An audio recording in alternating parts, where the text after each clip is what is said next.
ఓం శ్రీ గురుభ్యో నమ. ఓం శ్రీ సాయినాథాయ నమ.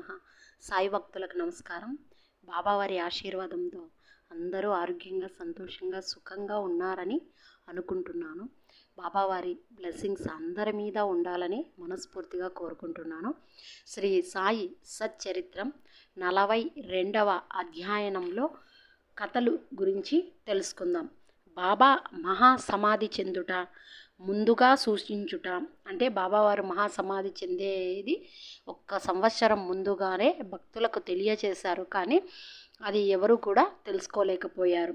రెండవది, రామచంద్ర బాబా పాటీలు తాత్యాకోద్ పాటీలను చావుల నుండి బాబావారు తప్పించుట. మూడవది, లక్ష్మీబాయి షిండేకు దానము. నాలుగవది, చివరి దశ, లక్ష్మీబాయి షిండేకు బాబావారు 9 కాసులు ఇవ్వడం జరిగింది. అది ఇప్పటికి కూడా షిరడీలో భద్రపరిచారనమాట. బాబావారి సమాధి మందిరానికి వెళ్ళే రూట్ కాకుండా పక్కన రూట్లో వెళ్తే వాళ్ళ హౌస్లో ఇప్పటికీ కూడా భద్రపరిచి ఉన్నారన్నమాట లక్ష్మీబాయికి ఇచ్చిన 9 కాసులు. ఈ అధ్యయనంలో బాబా తమ దేహమును చాలించిన వృత్తాంతము వర్ణింతుము. గత అధ్యయనంలో చెప్పిన లీలలు బాబా కృపయును కాంతిచే ఐహిక జీవితమందలి భయము నెటుల త్రోసివేయగలమో, మోక్షమునకు మార్గము నెట్లు తెలుసుకొనగలమో, మన కష్టములను సంతోషముగా నెట్లు మార్చగలమో చెప్పును.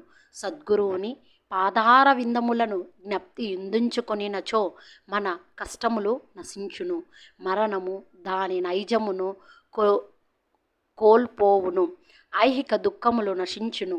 ఎవరైతే తమ క్షేమమును కోరెదరో వారు శ్రీ సాయి లీలలను జాగ్రత్తగా వినవలెను. అది వారి మనస్సును పావనం చేయును. ముందుగా సూచించుట. చదవరు లింతవరకు బాబా జీవిత కథలను వింటిరి. ఇప్పుడు వారు మహాసమాధిని ఎట్లు పొందెరో వినెదరుగాక. 1918 సెప్టెంబర్ 28వ తేదీ బాబాకు కొంచెం జ్వరం తగిలెను. జ్వరము 2-3 దినములుండెను. కానీ అటు తరువాత బాబా భోజనం మానెను. అందుచేత క్రమముగా బలహీనులైరి. 17వ రోజు అనగా 1918వ సంవత్సరం అక్టోబర్ 15వ తేదీ మంగళవారం 2:30 గంటలకు బాబా భౌతిక శరీరమును విడిచిరి. ఈ విషయమును 2 సంవత్సరములకు ముందే బాబా సూచించిరి, కానీ అది ఎవరికి బోధపడలేదు. అది ఎట్లు జరిగెను. 1916వ సంవత్సరం విజయదశమి నాడు సాయంకాలం గ్రామంలోని వారందరూ సీమోల్లంఘన మొనర్చి తిరిగి వచ్చుచుండగా, సీమోల్లంఘన అంటే ఒక రకమైన కలర్ పౌడర్ని చల్లుకుంటారనమాట. అది వచ్చి బాబావారి కంట్లో పడుతుంది. కంట్లో పడితేనే బాబావారి కోపోద్రిక్తులు అవుతారనమాట. అంటే చాలా కోపం చేసుకుంటారు. ఎలా సీమోల్లంఘన మొనర్చి తిరిగి వచ్చుచుండగా బాబా హఠాత్తుగా కోపోద్రిక్తులైరి. సీమోల్లంఘన మనగా గ్రామపు సరిహద్దును దాటుట. బాబా తమ తలగుడ్డ, కఫ్ని, లంగోటి అంటే కలర్ జల్లుకుంటూ అదే గ్రామం యొక్క సరిహద్దు దాటుతూ వెళ్తారనమాట. లంగోటి తీసి వానిని చించి ముందున్న దునిలోకి విసిరి వైచిరి. దీనిని మూలముగా దుని ఎక్కువగా మండుజొచ్చెను. ఆ కాంతిలో బాబా మిక్కిలి ప్రకాశించెను. బాబా అక్కడ దిగంబరుడై నిలిచి ఎర్రగా మండుచున్న కండ్లతో బిగ్గరగా ఇట్లు అరిచెను. ఇప్పుడు సరిగ్గా గమనించి, నేను హిందువునో మహమ్మదీయుడునో చొప్పుడు. అచటనున్న ప్రతివాడు గడగడ వణికిపోయెను. బాబా వద్దకు పోవుటకెవ్వరూ సాహసించలేకపోయిరి. కొంతసేపటికి బాగోజీ సిందే అంటే కుష్ఠిరోగి భక్తుడు, ఆయనకి కుష్ఠిరోగం వచ్చినప్పుడు షిరిడీకి వచ్చినప్పుడు బాబావారు ఆయన్ని చేరదీసి ఆ కుష్ఠిరోగాన్ని పోగొట్టింటాడు. కాబట్టి బాబావారు అంటే బాగోజీకి చాలా ఇష్టం. అదేవిధంగా బాగోజీ అన్నా కూడా బాబావారికి ఇష్టం. ఎందుకంటే అప్పుడే ఒక అధ్యయనంలో చెప్పాను, ఒక పసిపాపను కాపాడడానికి దునిలోకి చేతులు పెడతారు బాబావారు. అప్పుడు కాలుతాయి. కాలినప్పుడు ఈ బాగోజీనే వచ్చి వెనక్కి లాగేసి ఆ కాలిన గాయానికి ప్రతిరోజు నెయ్యి రాసి ఆకు వేసి కట్టగడుతూ ఉంటాడనమాట. అలా బాగోజీ చాలా సేవ చేసింటాడు కాబట్టి ఆయనకి ఆత్మీయ భక్తుడు అనమాట. ఆ విధంగా బాగోజీని అదే కుష్టి వైద్యం సరి చేసింటాడు కదా, ఆ కుష్టిరోగ భక్తుడు వచ్చేసి ధైర్యంతో దగ్గరకు పోయి లంగోటిని కట్టి ఇట్లా నేను బాబా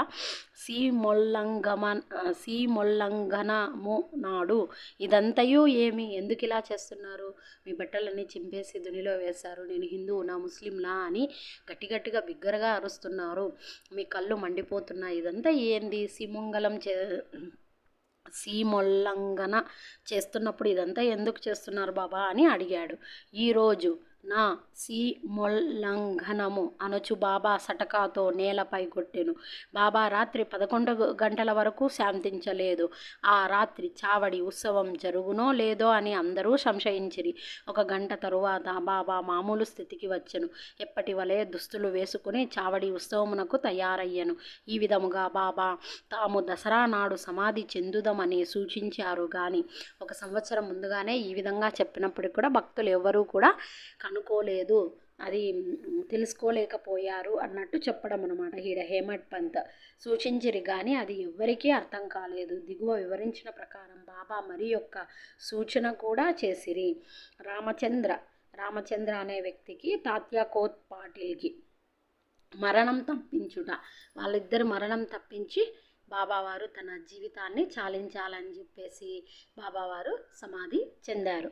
ఇది జరిగిన కొంతకాలం పిమ్మట అంటే సీమోల్లంఘన జరిగిన తరువాత కొద్ది రోజుల తర్వాత రామచంద్ర పాటిల్ తీవ్రంగా జబ్బుపడెను. రామచంద్ర పాటిల్ కూడా బాబావారి భక్తుడే. తాత్యా కోత్ పాటిల్ వచ్చేసి బాబావారిని ఎప్పుడు మామ అనేవాడు అనమాట. భయాజీ బాయిని అక్క అనేవారు. భిక్షాటన చేస్తున్నప్పుడు ఆ భయాజీ బాయి వచ్చేసి ఆమె బాబావారిని తన తమ్ముడిగా భావించి భిక్ష సమర్పించేది. కాబట్టి తాత్య చిన్న వయసులో మామ అంటూ తిరిగేవాడనమాట. భయాజీ బాయిని అక్క అంటాడు కాబట్టి అక్క కొడుకు ఇక్కడ అల్లుడు అవుతాడు కాబట్టి ఆ అల్లుడు మామ అని పిలిచేవారు బాబాని. ఆ తాత్యాని ఏ విధంగా కాపాడారో చూద్దాం. అతడు ఫస్ట్ రామచంద్ర పాటిల్ని ఏ విధంగా కాపాడాడు. అతడు చాలా బాధపడాను. అతను తీవ్రంగా జబ్బుపడెను. ఎవరు? రామచంద్ర పాటిల్. అతను చాలా బాధపడాను. అన్ని ఔషధములు ఉపయోగించను కానీ అవి గుణమును ఇవ్వలేదు. నిరాశ చెంది చావుకు సిద్ధముగా నుండెను. ఒకనాడు నడిరేయి బాబా అతని దిండు వద్ద నిలిచెను. పాటిల్ బాబా పాదములు పట్టుకొని, నేను నా జీవితంపై ఆశ వదులుకున్నాను, నేనెప్పుడు మరణించెదనో దయచేసి చెప్పుడు అనెను. దాక్షిణ్యమూర్తి అగు బాబావారు వచ్చేసి ఆయన పడుకున్నప్పుడు దిండు దగ్గర కలలో అనమాట ఇదంతా కూడా. దిండు దగ్గరకు వచ్చి నిలబడితే పడుకున్న దగ్గరగా వచ్చి నిలబడితేనే రామచంద్ర పాటిల్ 2 చేతులు తీసుకొని ఆయన కాళ్ళు పట్టుకొని, నేను మరణించడానికి సిద్ధంగా ఉన్నాను, నేను ఎప్పుడు చనిపోతానో చెప్పు బాబా అని అంటే, నీ మరణ పత్రాన్ని నేను చించేశాను అని చెప్తాడు బాబా. నీ వాతుర పడవద్దు, నీ చావు చీటీ తీసివేసి తిని త్వరలో బాగుపడేదవు, కానీ తాత్యా కోత్ పాటిల్ గురించి సంశయించుచున్నాను. నీవేమో లేదు, నువ్వేమి ఇప్పుడేం చనిపోవు, కాబట్టి నువ్వు ఇంకా బతుకుతావు, ఇంకా నెక్స్ట్ తాత్యా కోత్ పాటిల్ చనిపోబోతున్నాడు అని రామచంద్రుడికి అప్పుడు రామచంద్ర పాటిల్కి చెప్తాడనమాట. గూర్చి సంశయించుచున్నానని బాబావారు అంటాడు. అతడు శకం సంవత్సరం 1840 1918వ విజయదశమి నాడు మరణించును. ఇది ఎవరికీ తెలియనీయకు, వానికి కూడా చెప్పవద్దు, చెప్పినచో మిక్కిలి భయపడును అనిరి. రామచంద్ర దాదా జబ్బు కుదిరెను కానీ అతడు తాత్యా గూర్చి సంశయించుచుండెను. రామచంద్ర దాదా యొక్క జబ్బేమో నయమైపోయింది కానీ ఇంకా బాబావారు చెప్పాడు కదా తాత్యా చనిపోతాడు విజయదశమి రోజు అని, ఇంకా ఆ చింతన ఎక్కువ అయిపోతుంది అనమాట. కానీ అతడు తాత్యా గూర్చి సంశయించుచుండెను. ఏలన బాబా మాటకు తిరుగులేదు కనుక తాత్యా 2 సంవత్సరములలో మరణం చెందుననుకొనెను. 1916-17లో బాబావారు మహాసమాధి చెందుకు ముందే 1915 దీంట్లోనే తెలిపాడనమాట. దీని రహస్యముగా నుంచెను, ఎవరికీ తెలియనీయలేదు కానీ బాలాషింపికి మాత్రమే చెప్పెను. రామచంద్ర పాటిలు బాలాషింపి ఈరోరు మాత్రమే తాత్యా గూర్చి భయపడుచుండిరి, ఎవరికి చెప్పలేదు. కానీ తన బాధను ఆవేదను బాబావారు ఇలా నాన్న దగ్గర అన్నారు, తాతయ్య తొందరగా 2 ఏళ్ళలో చనిపోబోతున్నాడు అని బాబావారు నాతో చెప్పాడు అని బాలాషింపితో తన బాధను పంచుకున్నాడనమాట. బాలాషింపిను రామచంద్ర దాదా వీళ్ళిద్దరూ తాతయ్య గురించి ఎక్కువ భయపడుతూ ఉండేరనమాట. రామచంద్ర దాదా త్వరలో పక్క నుండి లేచి నడవసాగాను. కాలం వేగముగా కదిలిపోయాను. 1918 భాద్రపదము ముగిసెను. అశ్వయుజ మాసం సమీపించెను. అంటే దసరా పండుగ అన్నమాట. భాద్రపద మాసం అయిపోయింది, అశ్వయుజం వచ్చింది. అశ్వయుజంలో సమీపించుచున్నప్పుడు బాబా మాట ప్రకారం తాతయ్య జబ్బు పడెను, మంచం పట్టెను. అందుచే బాబా దర్శనమునకై రాలేకుండెను. బాబా కూడా జ్వరంతో నుండెను. తాతయ్యకు బాబా యందు పూర్తి విశ్వాసం ఉండి తాతయ్య కోత్ పాటిల్కి బాబావారి మీద పూర్తి విశ్వాసం ఉందన్నమాట. ఖచ్చితంగా బాబావారు నన్ను రక్షిస్తారు, నా జబ్బును నయం చేస్తారు, నాకు ఇంత బాగాలేకుంటే బాబా చూస్తూ ఉంటాడా అని చెప్పి బాధపడుతూ ఉన్నాడనమాట. ఆ విధంగా ఉన్నాడు తాతయ్య. తర్వాత వచ్చేసి బాబా దర్శనమునకై రాలేకుండెను. బాబా కూడా జ్వరంతో నుండెను. తాతయ్యకు బాబా యందు పూర్తి విశ్వాసం ఉండెను. బాబా శ్రీహరిని పూర్తిగా నమ్మి ఉండెను. దైవమే వారి రక్షకుడు. తాతయ్య రోగము అధికమయ్యెను. అతడు కదలలేకపోయాను. ఎల్లప్పుడూ బాబానే స్మరించుచుండెను. బాబా పరిస్థితి కూడా క్షీణించెను. విజయదశమి సమీపించుచుండెను. రామచంద్ర దాదాయి బాలాషింపయి తాతయ్య గూర్చి మిగులు భయపడిరి. వారి శరీరములు వణకుజొచ్చెను. తాతయ్యకు చాలా బాగలేదు అనేసి రామచంద్ర దాదాను బాలాషింపి ఇద్దరు భయపడుతూ ఉండేవాళ్ళు అనమాట. శరీరం అంతయు చెమటలు పట్టెను. బాబా నుడివిడ ప్రకారం తాతయ్య చావు దగ్గరకు వచ్చననుకొనిరి. విజయదశమి రానే వచ్చెను. తాతయ్య నాడి బలహీనమయ్యెను. త్వరలో ప్రాణములు విడుచునని అనుకొనిరి. ఇంతలో గొప్ప వింత జరిగెను. తాతయ్య నిలిచెను. అతని మరణం తప్పెను. అతనికి బదులుగా బాబా దేహత్యాగం చేసెను. వారిలో వారు మరణం మార్చుకున్నట్టు కనిపించెను. బాబా తన ప్రాణమున తాతయ్య కోసం అర్పించనని జనులనుకొనిరి. బాబా ఎందుకిట్ల చేసెనో బాబాకే తెలియను. వారి కృత్యముల గోచరములు. ఈ విధముగా బాబా తమ సమాధిని సూచించిరి. తమ పేరుకు బదులు తాతయ్య పేరు తెలిపిరి. ఈ విధంగా బాబావారు ఆ విధంగా తాతయ్య కోటిల్ చనిపోతాడు అని చెప్పాడు, కానీ ఆ ప్లేస్లో బాబావారు వెళ్ళిపోయారనమాట. ఎందుకు ఇలా చేశారు అంటే భయాజీబాయి ఎప్పుడు ప్రేమతో తమ్ముడు అనేది, అదేవిధంగా బాబావారిని ఎప్పుడు తమ్ముడు అనేది ప్రేమగా ఆప్యాయంగా భక్తితో భోజనం సమర్పించేది. ఆమె వడ్డించిన అంటే భయాజీబాయి బాబావారి మీద ఉండే నమ్మకం ప్లస్ తాతయ్యకి బాబావారి మీద ఉండే నమ్మకం ఒమ్ము కాకూడదనే ఆయన్నే నమ్ముకొని ఉన్నారు కాబట్టి ఆయన చావు సైతం తప్పించాడు. ఇది నిజం. ఆ రోజు భయాజీబాయి తమ్ముడు అని ప్రేమగా ఆప్యాయంగా భోజనం వడ్డించడం, ప్రేమగా చూసుకోవడం, ప్రేమగా భిక్ష సమర్పించడం ఇలా చేస్తూ ఉండేది. ఆ చిన్నపిల్లవాడు మామ అంటూ వెంట తిరిగేవాడు. ఆ విధంగా అంటే మసీదుకు వెళ్ళి ద్వారకామాయికి వెళ్ళి మామ అనేవాడు చిన్నప్పుడు. కాబట్టి ఆ రుణంని నేను తీర్చుకోవాలి. వీళ్ళ యొక్క అంటే భోజనం పెట్టారు, భిక్ష పెట్టారు. భయాజీయే బాయే కాదు, బాబావారు 5 ఇండ్లలో మించి భిక్ష తీసుకునేవారు కాదు. అలా ఎందుకు స్వీకరించేవారు? శివుని వలె మన యొక్క పాపాలను స్వీకరిస్తూ మన పాపాలను తొలగించడానికి. ఆ బాబావారు దక్షిణ అడిగినా కూడా భిక్ష అడిగినా కూడా దానికి అర్థం అదే. కాబట్టి ఈ విధంగా వాళ్ళ యొక్క నమ్మకాన్ని వమ్ము చేయకూడదు, భక్తిని ఇది చేయకూడదు అని చెప్పి భక్తిని నమ్మకాన్ని వమ్ము చేయకూడదు అనే ఉద్దేశంతో బాబావారు తాతయ్యకి బదులు బాబావారు శరీరాన్ని వదిలారు. ఆ విధంగా బాబావారు మహాసమాధి చెందారు. ఒక భక్తుని కోసం తను వెళ్ళిపోవడం జరిగిందనమాట. అలా బాబావారు ఎంత కరుణామయులో కరుణమూర్తి అంటే ఆయన్ని నమ్ముకొని ఉన్నప్పుడు మన వెంటే ఉంటాడు, మనలోనే ఉంటాడు, మనల్ని ముందుకు నడిపిస్తాడు. ఇది నిజం. సాయి భక్తులు గమనించాలని కోరుకుంటున్నాను. మరుసటి ఉదయం అనగా అక్టోబర్ 16వ తేదీ పండరీపురంలో దాసగనకు బాబా స్వప్నమున సాక్షాత్కరించి ఇట్లనిరి. లేలే, మసీదు కూలిపోయినది. వర్తకులు నన్ను చాలా చికాకు పెట్టిరి కనుక ఆ స్థలమును విడిచిపెట్టాను.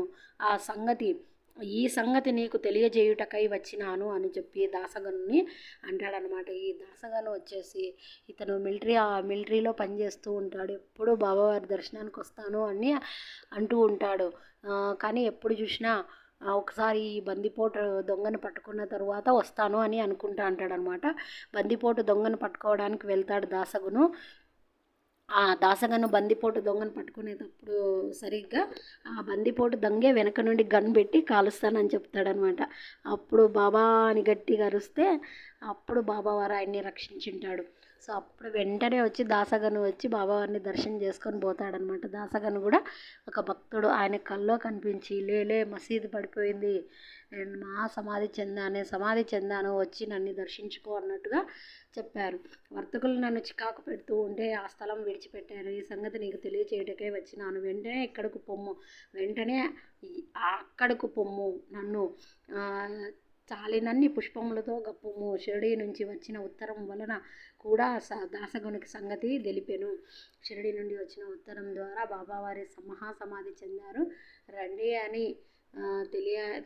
కలలోనూ బాబావారు చెప్పారు. ఆయనకు ఉత్తరం ద్వారా కూడా విషయం అందింది. అతడు వెంటనే శిష్యులతో షిరిడీకి చేరెను, భజన కీర్తన ప్రారంభించెను. అదేవిధంగా ఈయన శిష్యులతో చేరి దేశం నలుమూలలా బాబావారి కీర్తని గానిస్తూ అందరికీ చెప్పేవాడు అనమాట. ఈ దాసగను బాబాను సమాధి చేయుటకు ముందు రోజంతయు భగవత్నామస్మరణ చేసెను. భగవత్నామస్మరణ చేయుచు ఒక చక్కని పువ్వుల హారమును స్వయముగా గుర్చి దాన్ని బాబా సమాధిపై వేసెను. బాబా పేరుతో అన్నదానం చేసెను. ఈ విధంగా బాబావారి మహాసమాధి చెందారు. ఈ ఘట్టం చాలా అద్భుతమైనది. అసలు చదువుతూ ఉంటే మనసుకు చెప్పలేని ఒక బాబావారు తన భక్తుల్ని ఎంత దగ్గరగా ఉండు, తన నమ్మిన వారిని వదిలిపెట్టకుండా వెన్నంటూ ఉంటేనే కాపాడుతున్నారు అనేది అర్థమవుతుంది.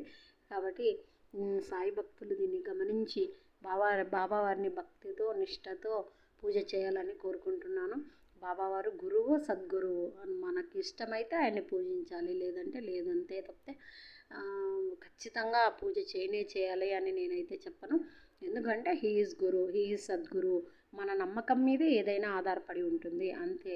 బాబావారి గురించి ఎన్నెన్నో వేరే కొంతమంది మంచిగా చెప్పచ్చు, కొంతమంది చెడుగా చెప్పచ్చు.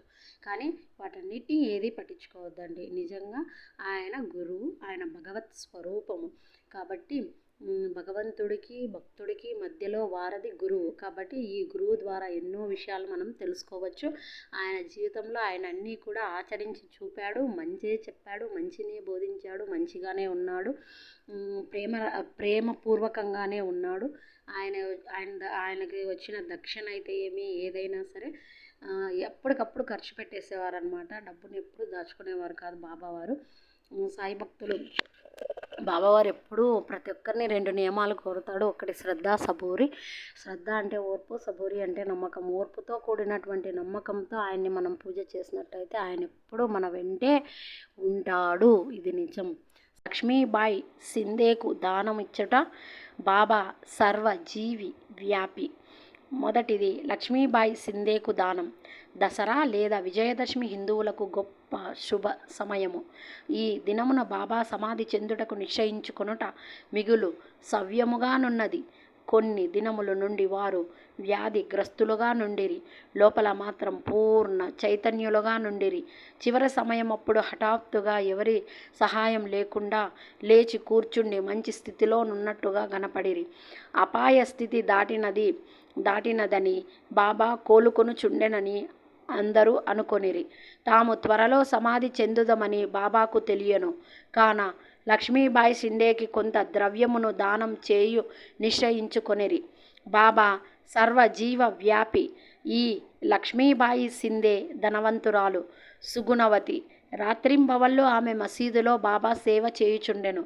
రాత్రి సమయమందు భక్త మహల్సాపతి తాత్య లక్ష్మీబాయి సింధే తప్ప తదితరులెవ్వరూ మసీదులో కాలు పెట్టుట ఆజ్ఞ లేకుండెను. ఒకనాడు సాయంకాలం బాబా మసీదులో తాత్యాతో కూర్చుని ఉండగా లక్ష్మీబాయి సింధే వచ్చి బాబాకు నమస్కరించెను.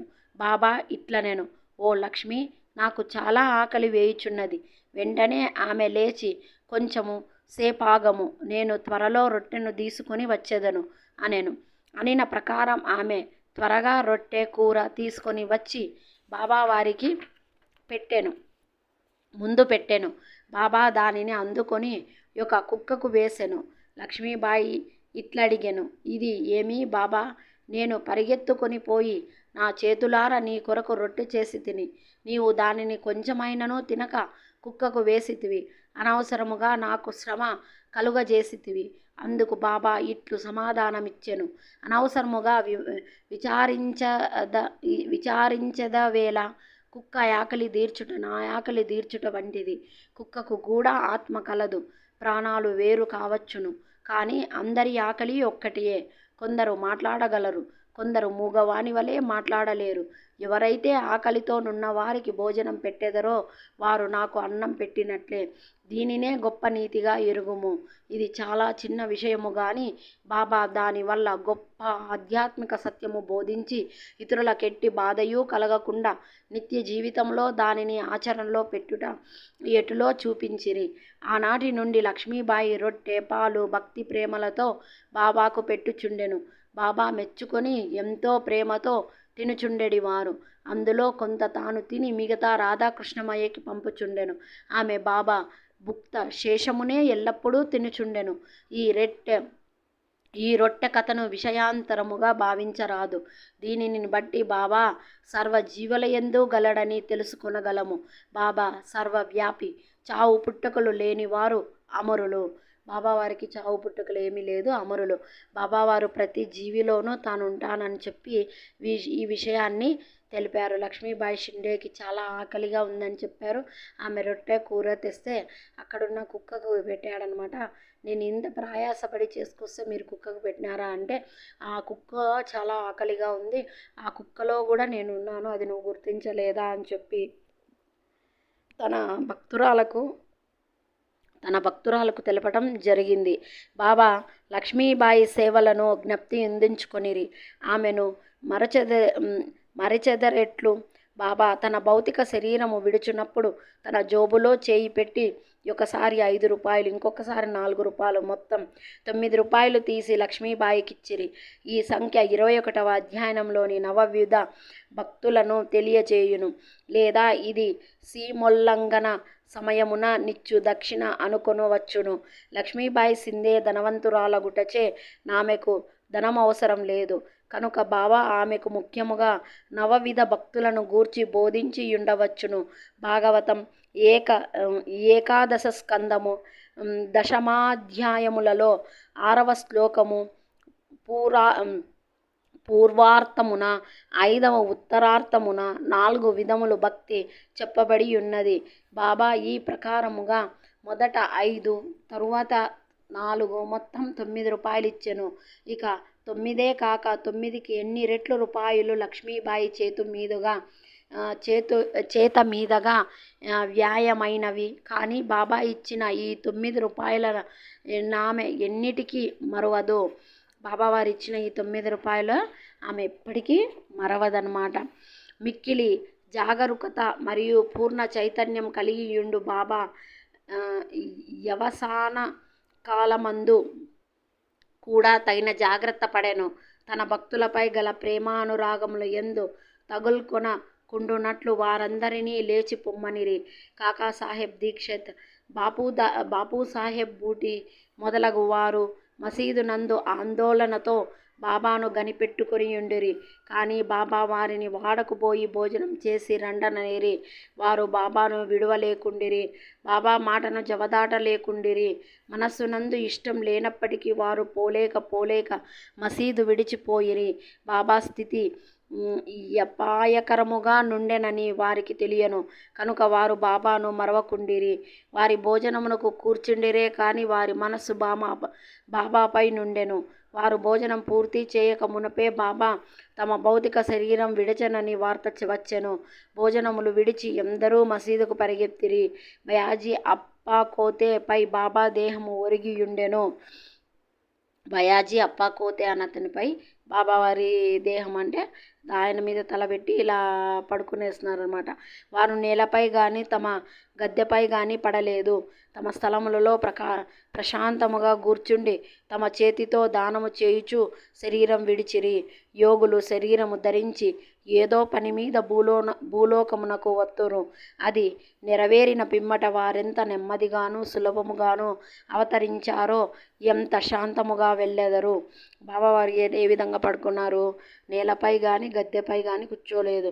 తన స్థలంలో తను ప్రశాంతంగా కూర్చుండి తన చేతితో లక్ష్మీబాయి షిండేకి ఈ విధంగా కుడి చేతిలో నుండి కాసులను దానం చేస్తూ శరీరం విడిచారు. యోగులు వచ్చేసి శరీరాన్ని అంటే బాబావారు గురువు, సద్గురువు, ఆయన యోగీశ్వరుడు.